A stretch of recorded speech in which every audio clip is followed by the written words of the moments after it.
staff members, Deb and Jason waiting, and you can go and sit in those chairs and we'll call you one at a time. But Mr. Beaver, you just got here last night, and you already put it on your Twitter this morning. Wow, I think that's a paraphrase of what you had on your Twitter. You've never seen anything like DragonCon. No. Well, I don't get out much. But yeah, this is. I mean, in our business, we work with a certain amount of people in costumes, but nothing like this. And the people I've seen who decided that not wearing a costume was a costume. Those are actually the best costumes. Those are really, really good costumes, and I encourage more of you to. So, that's all I got. And we have our guys, seriously, I am amazingly loud. Where are you? So this gets creepy when I can never see you. Where are you? Phew. Okay, I can see you there. I'm very loud. We have our first question. Whoa. Hi. Hi. That wasn't a question. Questions that little squiggly thing at the end. Yeah, maybe it was a hi. You need to write some presentation. I was going to ask, I'm a nerd about Supernatural. What do you guys nerd out about? What do I nerd out about? Yeah. Could you repeat the part that wasn't in English? Come on, you What's the verb? She nerds out about Supernatural. What do you nerd out about? Nerve out. Nerd. Or nerd. Me, nerd. The D. Misha's lying to me about what she said and what it means. He's never lied to me before. So, she wants to know, what do you perv out about? Don't listen to me, Vern. Well, Don't do it. Perv out. Well, I mentioned the costumes. And, There are some very sexy costumes. I do. Yes, let's get back to that. There's a lot of skin. I saw a lot of skin. Who's not wearing anything right now? Stand up. no. That would be after Watershed. That's about 9 o'clock. What's water? There wasn't About 9 And how do I get p.m. in? What is it? Apparently there's some dirty stuff that does happen later on. Is that already last night or is that tonight? Apparently there's. Every night! What? Every night. Every night? Like after midnight or just when you guys are drunk enough? Now there's something talking about their time. What is that? Oh my God, what's up? We have to put the kids to sleep and then we, okay, so 9 o'clock is about the agreed. Okay. Good to know. Good to know. Where? I was Everywhere? But who's watching the I kids? was trolling the wrong place last night. What do we nerd out on? What do we nerd out about? You're pretty nerdy about I'm just sort of generally nerdy. No, you're not. You know, wide expanse of nerdosity. Like Earth and Ocean, it's really Nerdalicious? That's me, I'm nerdalicious. I think that's going on Twitter. That may have just worked its way into the canon. You're nerdy about virtual stuff. You see them sort of. Oh, you're nerdy. You're nerdy about movies. Yeah, you're nerdy about movies. Yeah. What's nerdy about that? And you are also pretty nerdy about your collection of Jensen and Jarrett photos. No, I'm just nerdy about working close to them. We call it geek. I'm kind of geeked out on books because nothing. No, just in general. I'm very general. I'm very general. I have no specifics about generalicious. Come on, Misha, what do you Somebody please take over. Yeah, exactly. What are you nerdy about? What are you geeked up for? What am I geeked up What do you about? get geeked up for? What? Tail? I've already answered this question before. Today? No, Not but in today. the past, the answer is kale. Kale? Like Green green leafy stuff? vegetable. You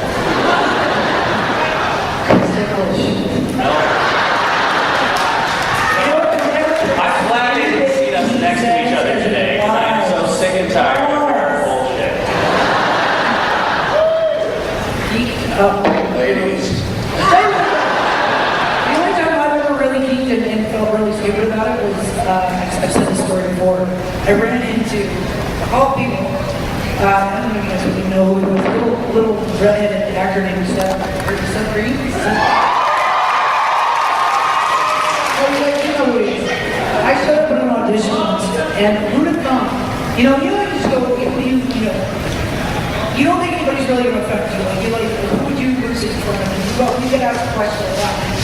There's nothing you know that you would do. And to him, I've never done it. I find him kind of sexy and he blew away. So I ran into him at an audition in LA, and it was pilot season, and all the big, Mike Ironside was on one side of me, and the guy from Alias was on the other.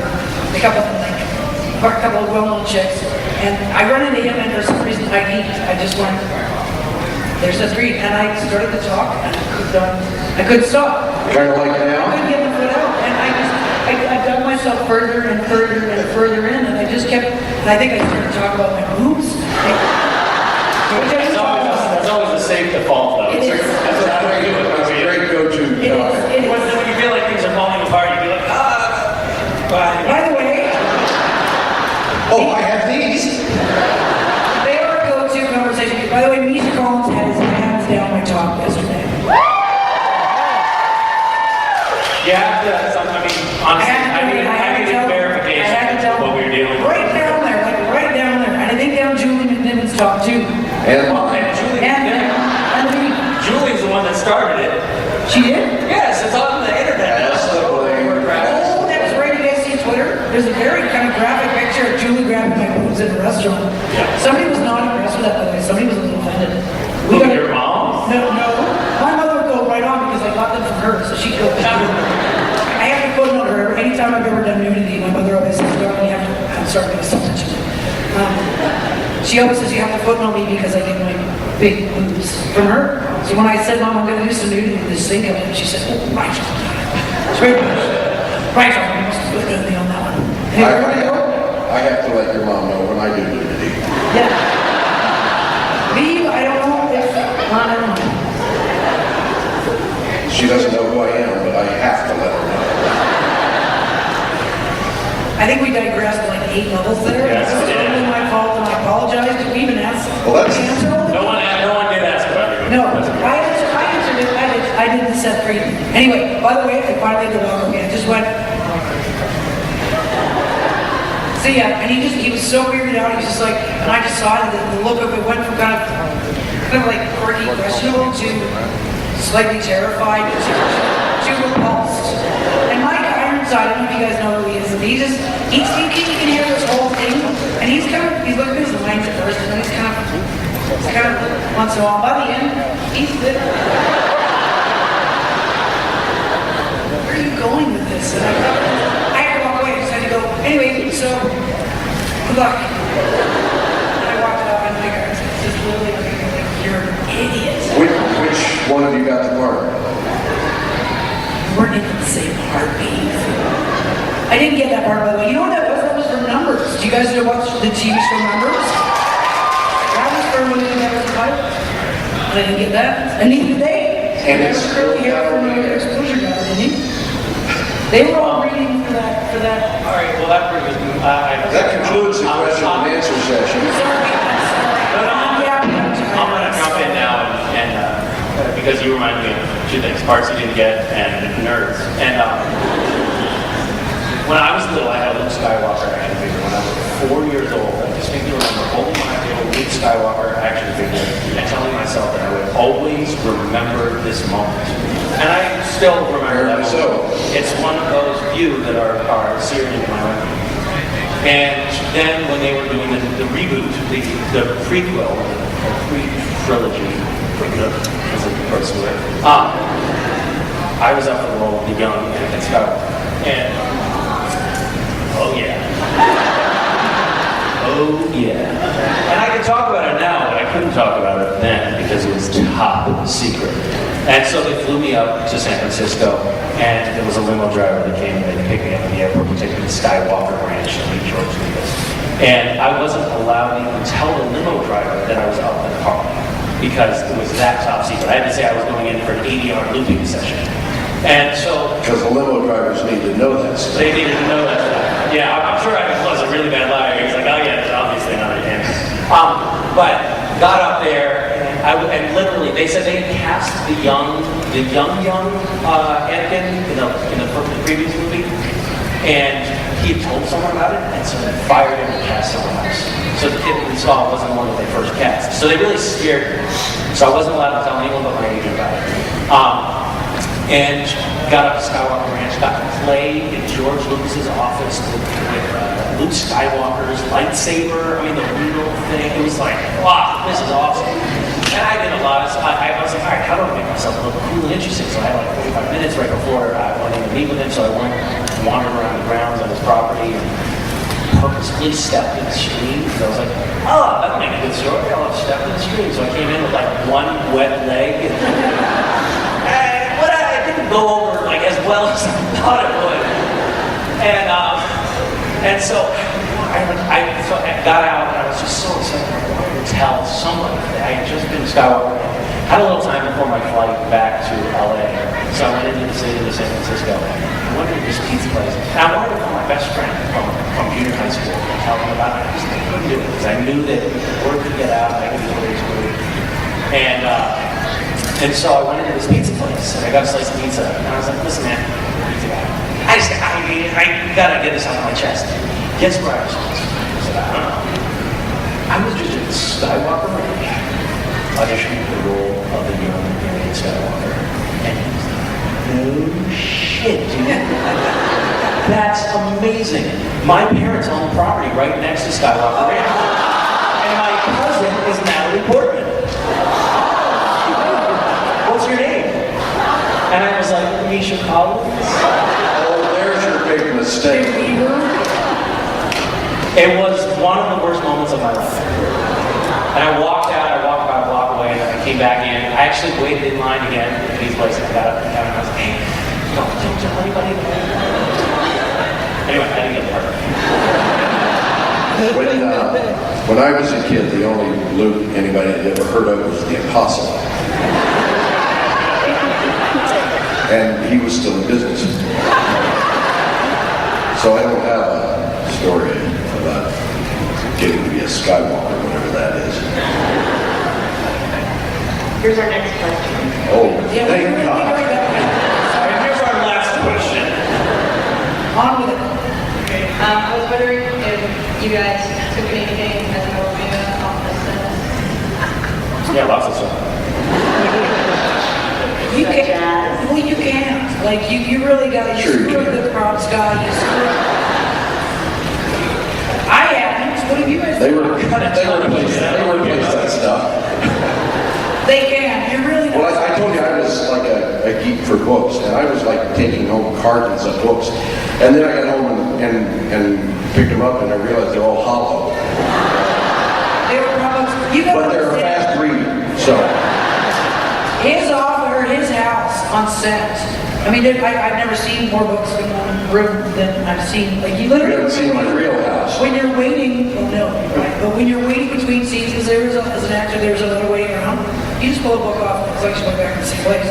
You just pull a book there, you sit and you read you can read forever. What you can't read about is demonology or anything supernatural. Those books on Bobby's shelf are the autobiography of Joan Rivers, How to Get Ahead in Canadian Economics,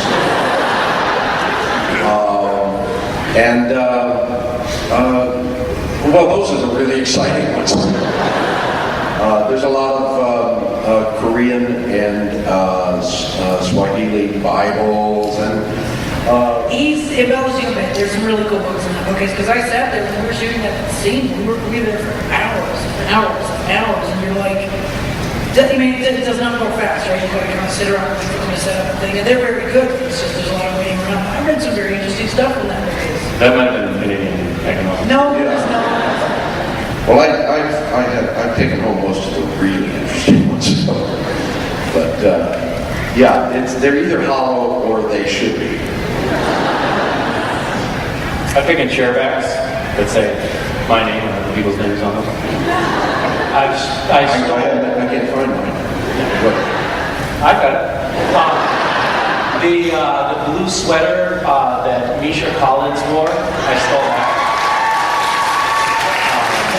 In fact, to be perfectly honest, I stole two of them. I think for a little while, the wardrobe department was suspicious that I had stolen Dean's hero leather jacket and Castiel's trench coat, which I did not. Someone else stole that. But they were like, we want you to talk to the police about what happened. So anyway, they trust me a lot.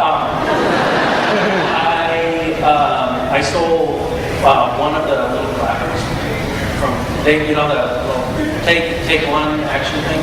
This is being videoed, you know.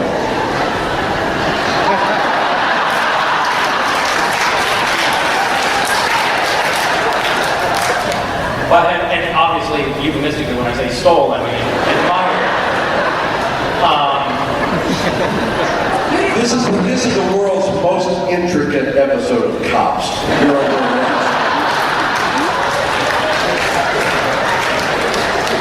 But those are great. Those things are great. It says like season 1, episode blah blah. And there's only one from each season, so they're incredible. That's why I don't have any. Stole those.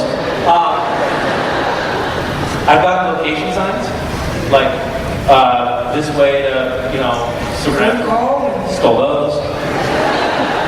What else? You really did? You stole locations on them? Yeah. What did you even do with them? Well, they're in the trunk of my car for some reason. Exactly, because you cannot do anything with them. No. What could you They're stolen. make a packages? In the trunk.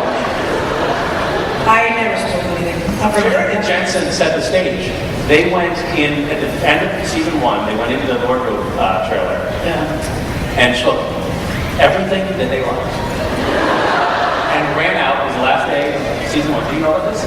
They took anything that they had liked in the season, ran to their car with wardrobe literally running after them, drove home and never brought any of that. And the next season, they had locks on the door on the trailer. Now, every time the wardrobe leaves the trailer, they have to lock the trailer. So I don't really want to take my wardrobe home because the cleaning bills alone would be more than I can handle. Is that me? Oh. Blew my fuzz off.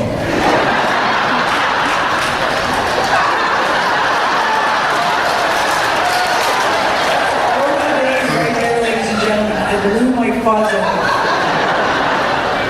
In a nice way. That has now become the ringtone of thousands of Blew my fuzz off. Yes, you did. They're delicious. probably tied. We've got our next question. Okay, this is for Misha. How did you prepare, for playing as yourself in You just got less obnoxious.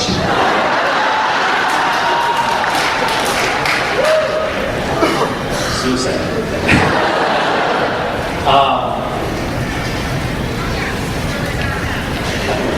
That was fun. It was fun playing myself. Well, why were you there? I was in the original draft of the script of French Mistake, but the original draft was about 12 pages too long. Yeah, and also I think it was super expensive. So Yeah. they can't afford it. Yeah. And he's a high maintenance. No, they- I made it. Yes. They might have had to cancel an entire other episode. So, I got the first script and I was like, this is a hilarious idea, but can you make the Misha character, I sent emails down to LA to the writers, can you make the Misha character more of a douchebag? And they were like, yeah, we'll see. And then they did another draft and they said, it's not that douchebag. I said, guys, come on, you gotta help me out here. And they're like, we don't want people to hate him. So then I had to sort of improvise more douchebaggery into the script. I love that word, by the way, that's my It favorite. wasn't there because it was important. Like as a matter of personal integrity, I didn't want people to think that I was a nice guy. So Not a big worry.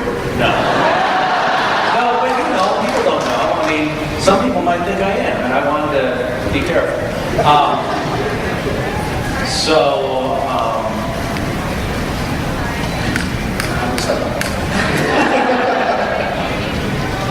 All right. Hi. Hi. So I'm going to direct this question to Samantha and Jen because I know what happens. You should might try to ask you the I question. know who you are. He lies and lies. Do you want to come stand very close to me? It's like Cupid. isn't it? Anybody else you want to come and stand with us? So I say yes? Kayla? Yes. Yes, hi Kayla. Hi, Misha. Kayla normally dresses as Castiel at supernatural conventions, and she has a wig on, a little Castiel wig, and a tie and stubble, and looks very square and boyish in her trench coat. Not so much now. Why don't you come here for just 1 second?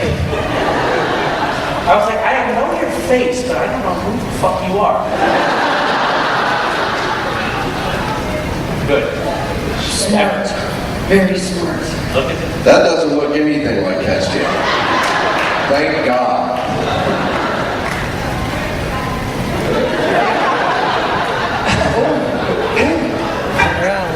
You're getting mad at you. Yeah. You're in trouble, buddy. Yeah. Well, that was a lovely question. Yes, thank you.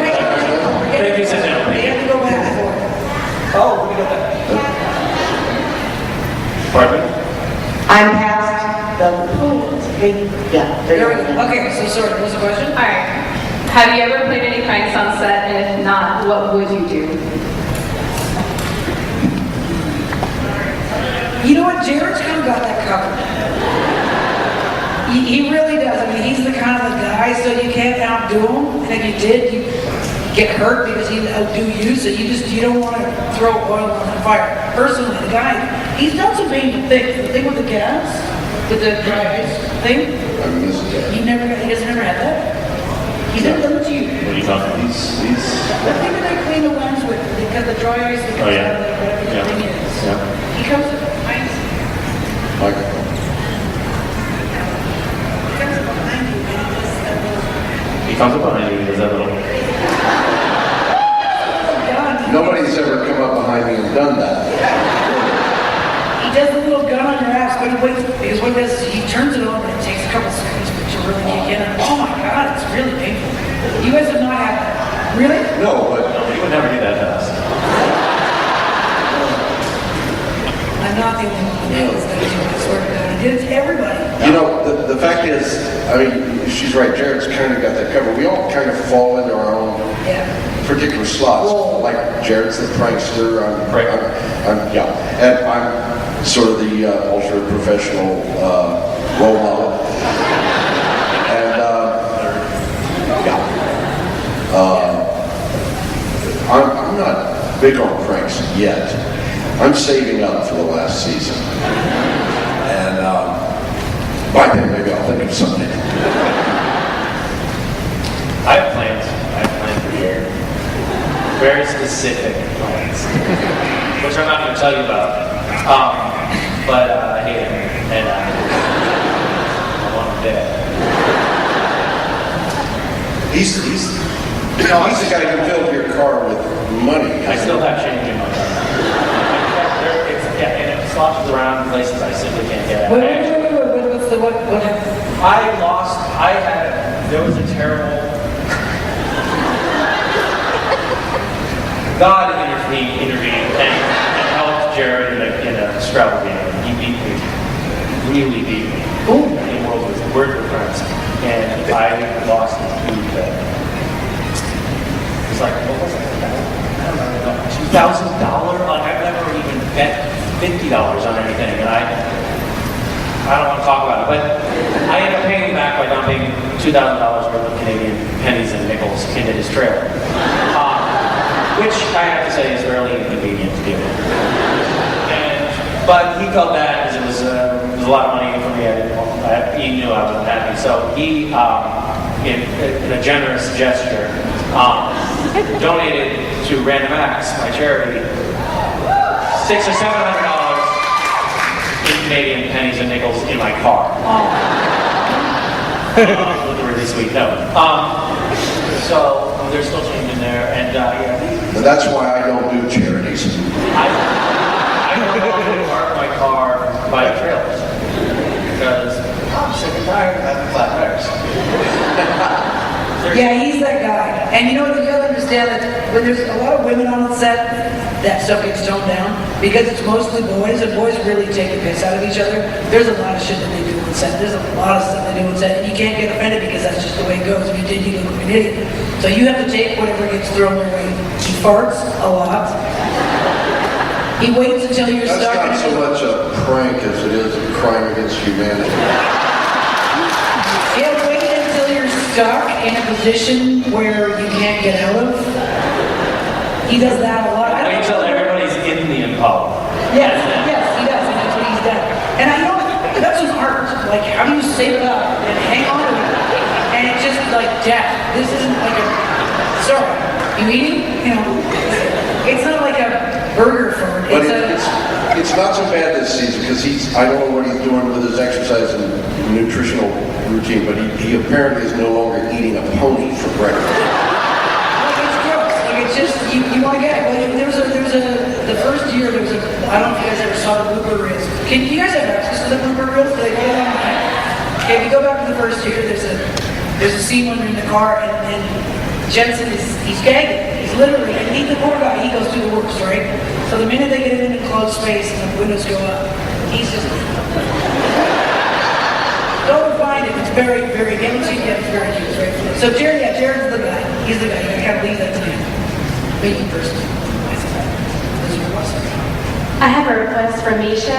My sister wasn't able to make it to DragonCon, so she said if I had the opportunity, if I could get you to please say, I'm an angel of the Lord, baby. I'm an angel.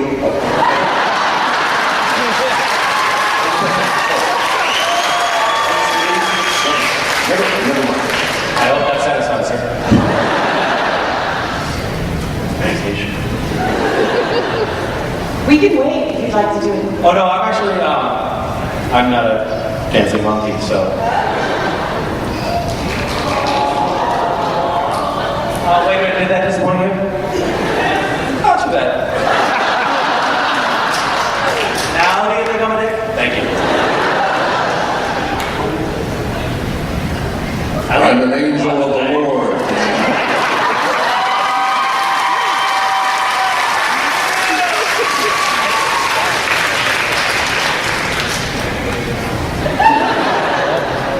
Jim, first of all, I didn't get to tell you, I love Harper's Island. Thank and I you. really love you. And music is really important on the show, and I was just wondering if you guys could pick your character's theme song, what would you pick? That's a good one. That is a good one. That was a good one. No idea what the answer was going to be.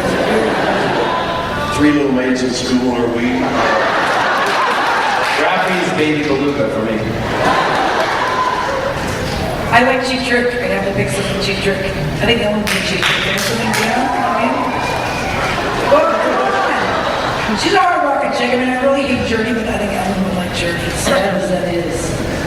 But something rockin', something with obviously a chick theme. You get, well, help me out here. What's a song that talks about kick-ass? What? You guys always yell at the same time. I don't rock and roll. There you go, Joe Jack. With the island. There. That's Ellen, right there. I love rock and roll with Joe Jack. It's my answer. What's that called? East Motif, is that? No, that's, when you have your own, like, music. That's like, Okay. Your theme song? I mean, yeah. Not so much on television. Maybe like when Darth Vader comes on, dun dun dun, right? What's it called? Oh, I see what you're saying, yeah.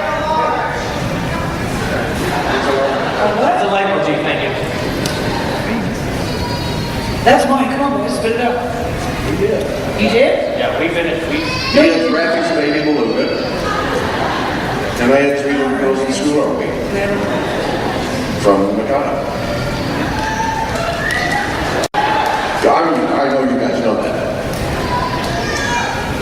Hey guys, this is actually for the executive and academic voices. This is for everybody. You guys have played some pretty emotional roles where you were crying and upset.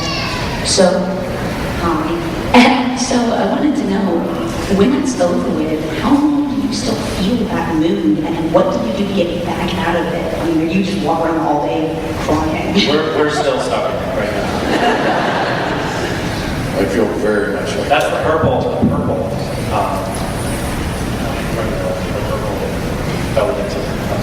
oh, right. She sat on my lap,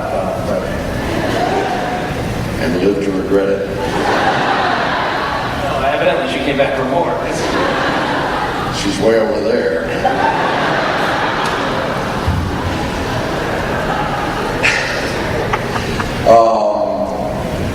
You know, for one thing, every actor works differently, I think. Some people get really, really, really into whatever moment they're playing. And it takes them a long time to get into it, a long time to get out of it. I'm less inclined to go that way. I tend to kind of flip the switch on and off when it's time, and sometimes when it's not time. You mean phone it in? Phone it in. I was trying to think of the phrase. There have been a couple of scenes in last couple of seasons where you do a little more sense memory work or whatever than you usually, and sometimes those are kind of, the thing about playing an emotional scene, a really heavily emotional scene, is that in real life, if you have a giant screaming argument with your spouse or something, or if you killed somebody, or if your best friend dies or something, you go through the immediacy of what happens in a scene in a fairly brief period of time. But on a set, you do it all day for 8, 12, 15 hours. And you stay at that kind of pitch, that high peak of emotion. And it's more like, it's not so much you can't get rid of the emotion, it's that your body doesn't know you're faking. And I get to the end of the day like that, and I'm wrung out. It's just, everything hurts. I get up the next morning, and even if all I do is sit in a chair all day and pretend to cry, it's like everything hurts. But it's not so much, for me at least, it's not so much getting out of the emotion itself. It's getting out of the after effects of it. The hangover. The hangover. Yeah, it's a hangover. Emotional work, yeah, like Jim said, when you're doing 8, 10, 12 hours of the same intense scene, you're dead by the end of it. You're just spent, even though you really didn't do that much, you're spent. Anybody here ever have a screaming argument? Right, there's one.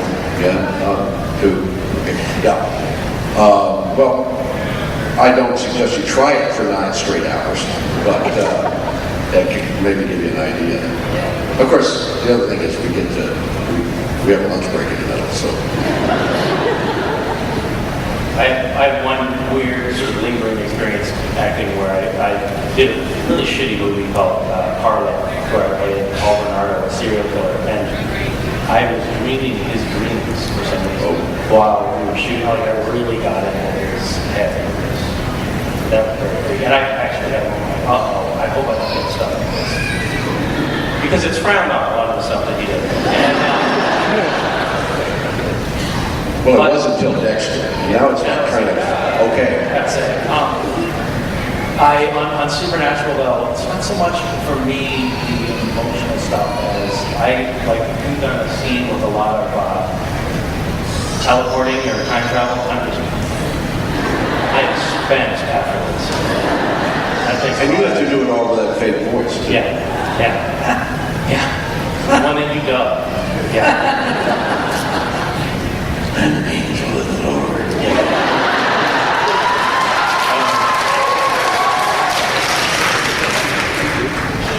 Hey guys, on the show Supernatural, of course, each week you deal with new monsters, demons, ghosts, etc. But of course, it's all staged. There's no need to be scared of any of this film. As you know.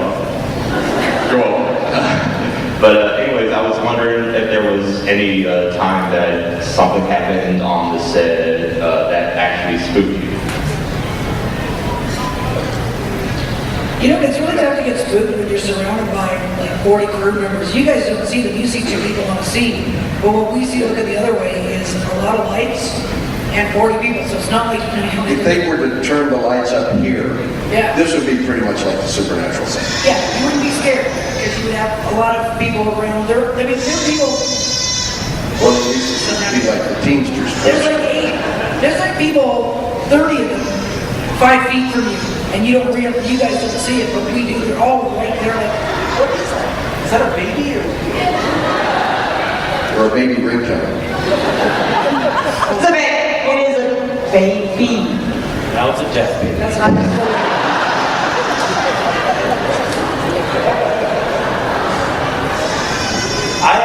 Oh, I know they really. I just want to have it. Can somebody muffle that? How old? How old is the baby? Really, How old? The baby's gone. baby's gone. And then- Childhood is so brief. Now it's no longer a baby, it's a young man. I had actually one very spooky experience on Supernatural, which was, you there? Yeah, you were there. The alley behind the Chinese restaurant. What channel? Oh, yes. And then we, so what, I don't know, it was the end of season 5. Yeah, right. Maybe like It was. 5:21, 5:20. You were going upstairs in the hotel with the blow-ups or something, right? Yeah. And we had a little thing in the alley where we ran out of the back door of a Chinese restaurant Right. in Chinatown in Vancouver. Right. And the stuff, and it was a real Chinese restaurant, and they only needed it for the alley and the doorway. They weren't shooting in the restaurant at all. We closed the restaurant down for the day so that we could, use the kitchen to come out the door. The stuff we saw in that kitchen. This wasn't supernatural. Unbelievable. This was super scientific. It was horrifying. I mean, there were like the bowls of like condiments that you would get, at your table, like the mustard sauce and the hot sauce, with cigarette butts stuck in them, and this was what they were going to be sending out. Like these were The stuff in the sink. stuff in the sink, the stuff that was boiling in that pot. There was a pot boiling on this, like some sort of a soup. Yeah, it looked like they were Plastic making, bags floating in it. It was like they were making chickens soup out on the of floor. tires and Chickens on the floor. frogs. Really, like we can't do justice to what we saw in there. Oh, gorgeous. Whoa! Get up here. Jillian and Devin.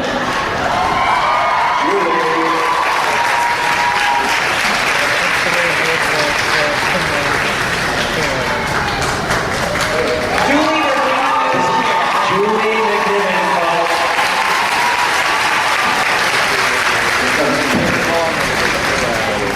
Show me the bruises on your leg like I did last night. Yeah, Julie, Misha says that you're covered in bruises. Where did you get the bruises from last night?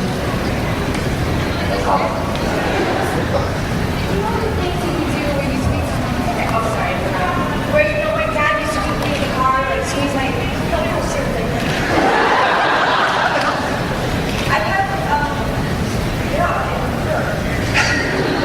And I think Misha did it, though, didn't he?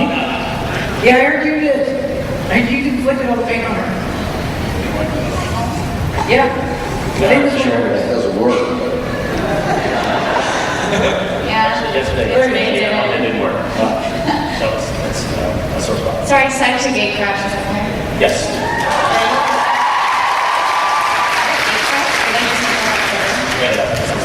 No, we're glad you're here. You're liven up this week. Do we have another question? Hi. It's for Misha. Who? Season 4, when Castiel first arrived, Joel was called Castiel, but within 50 minutes they called him Cass. I was wondering whether that was written in or whether was just a casual We sort had of? 15 episodes. Well, like- You actually like that? Well, Yeah. Exactly 15 episodes. Why did that happen? Was it written in or was it just a They casual? were saving ink. Yeah.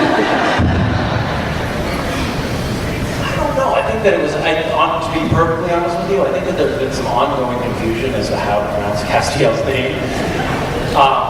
Jared was saying Castile for a while, and that was awkward because it was not right. But nobody corrected him too because he's like number one on the call sheet. So everyone's like, oh, all right. I guess we'll shoot that and keep it here. I'm trying to remember. I think that Anna actually called you Cass, and You called me Cass? I think I So did. you started it. But that's because we were old friends. It's like a nickname. Or the writer didn't think you'd be able to say it. That also could be a good possibility. Say it. Don't know why it happened. And now there's obviously a huge controversy over whether it's It's spelled huge, with it's- one S or two Cass. Is it CAS or CASS? Well, some reputable news organizations are very difficult. It's one of the scripts. One of the schools. Yeah. But again, they're saving ink. This question is for Jim. We've really gotten to see a lot of Bobby's character get more and more developed over time, and I was wondering, and I love that. And I was wondering where you would like to see Bobby go, what other layers you'd like to see uncovered. On whom? Bobby in a G-string? There ain't enough letters in the alphabet, girl. Like Bobby in a G-string with just a baseball cap on. Did I ask for Ireland? I'm sorry for you, but this is not do I get mine. So I don't have a whole bunch. Sure, if they want to throw me into a shark tank filled with really pretty sharks, I'll go. But I don't have a great answer to that because I don't really care. I have fun playing what they put in front of me. Well, you kind of led into my question. I was wondering if either one of you could direct an upcoming episode with an unlimited budget. Is there anything you would like to do? Maybe a huge set scene or an explosion or anything? I would like to shoot a whale into space.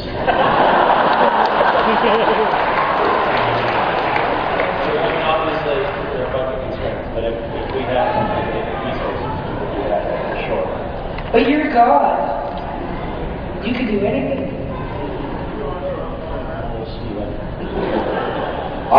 Well, first off, you're coming from a faulty premise because I wouldn't direct to save my life. You have to be there every day. And you have to get up and be there before anybody else. And you're usually there after pretty much everybody else. And that smacks way too much of work. Nothing I do feels like work. But I see people directing, and I think, well, there's a stroke waiting to happen. And I'm not really interested. So, but yeah, I'm sure if I were forced into that situation, that there would. I can put it this way, I would be on the call sheet the day they shot the cheerleaders washing cars. Which I missed a couple of weeks ago. So you got that to look forward to. Spoiler alert. I think they should take a show on the road a little bit, like shoot an episode in Hawaii, shoot an episode in Vegas, shoot an episode in Mongolia, do the whole traveling thing, and then Actually shoot one in Kansas. Shoot one in Kansas, which would be amazing.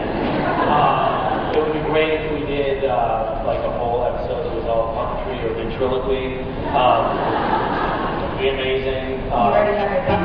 Animated version, like the South Park Supernatural, where there are no cats whatsoever.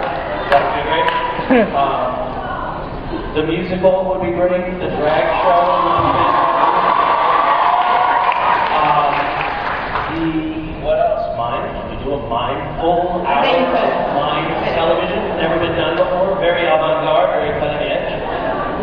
I think we should do a dance episode. The dance? So you think you can be on Supernatural? And then, and obviously, lesbian porn. So, Julie, Mr. Danza, what would you like to throw out? Oh God, no, I'm like Jim. I don't get that. It looks like a heart attack waiting to happen. I could never do it. I don't understand it. I mean, you guys, Jackson stepped in A this year, and I think even last year directed. No, he directed was the first one in season 6. The last 2 years. Yeah. You really got to be into that. It's not just roll up and see a shot and say that was cool. You got to know lenses. You got to know angles, and you can work in this business a lot. And you said, I would have no idea what direction. You do have to be there at the beginning. You have to be there at the end. You also have to be responsible for the most part. That's my voice today. So hell no. I'll be the actor that rolls in, eats craft service, swears a bit, throws a bit of attitude around, and leaves. I don't want people doing that. Ever. I'm not that smart. She's cute, folks, but she's not that smart. That's me right there. Go. Never do it. Julie? Sure about that? Same. What she said. It's true. Yeah, I know way harder than you think. You guys way harder. well, It's a tough job. shoot anything in space will. Besides you? Okay. And unfortunately, this will be our last question this hour. How did that go so fast? Funnily, you will not be our last answer. How did that go so fast? We got like 5 questions. Yeah, that was the record of the fewest That was questions. 5 questions. We just rambled on. Sorry, We're actually going to keep going right now, but I'm going to let you get this last question out. In fact, we're going to ask a few of our own. You standing up with the microphone. Where are you from? Lewistown, Pennsylvania. Lewistown, Pennsylvania. Likely story. What's the major export of Lewistown? It used to be Goss Candy, but they went out of business, and now it's Hartley's potato chips. Oh, really? That's where the Hartley potato chips come from. How exciting. Oh, you know what? I wondered that. Before we go, I do have a request. Let's take the last question, but I do have a request that Julie McDevitt kind of motivated me to. We'll do it actually. Let's take a question. Why did it motivate? No. Let her pick the question out. It's a secret. It's a secret. Okay, what's the question? My question is for Misha. And I was wondering if Cass ever died and went to heaven instead of purgatory, what Cass's heaven would be like.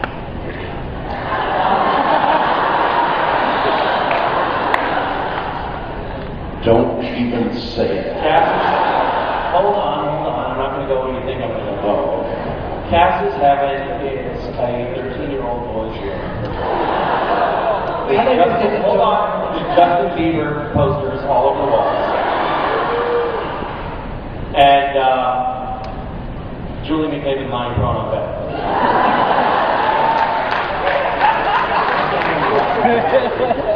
What did you say? I know. So, but we're good. That was the end. Was that the last question? That's very close to mine. Except mine was David did it like. Oh wait, okay, no, I have a request. Because Julie was in a panel earlier in the survey thing, and they were talking about the word. Are there any young kids in this room right now? Well, okay, so the last panel I did, I'm tired. I know. Okay. And so I guess I was swearing a lot. Oh, you were there. I didn't mean to. It would just come out. And so, You got everybody. I think something about how Patrick Gilmore played a wonderful douche on Killing, the Killing. Yeah. And then I had everyone in the audience yell the word douche. Just Well, there's a reason though, because if you really think about it, douche, she was saying the douche is really not that bad a word. If you really think about it, and guys, you're gonna be able to freak out here. If you look at what the douche is, it's really a piece of apparatus that cleans out a vagina. Like, look,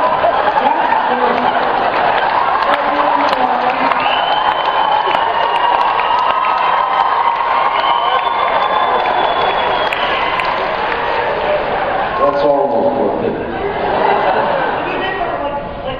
excuse my language, fuck or shit. Okay, that's offensive. Douche really is a piece of apparatus. No, seriously, just say it with me, ready? Yeah, so I want to say When you were studying in the Royal Academy of Dramatics. 1, 2, 3. And we now have a new ringtone. Thank you all very much. I love that. Shame on all of you. So, Misha, I'm more than willing to talk as long as you'd like to later, and you can ask me any questions. I got 3 questions. How do you get invited here?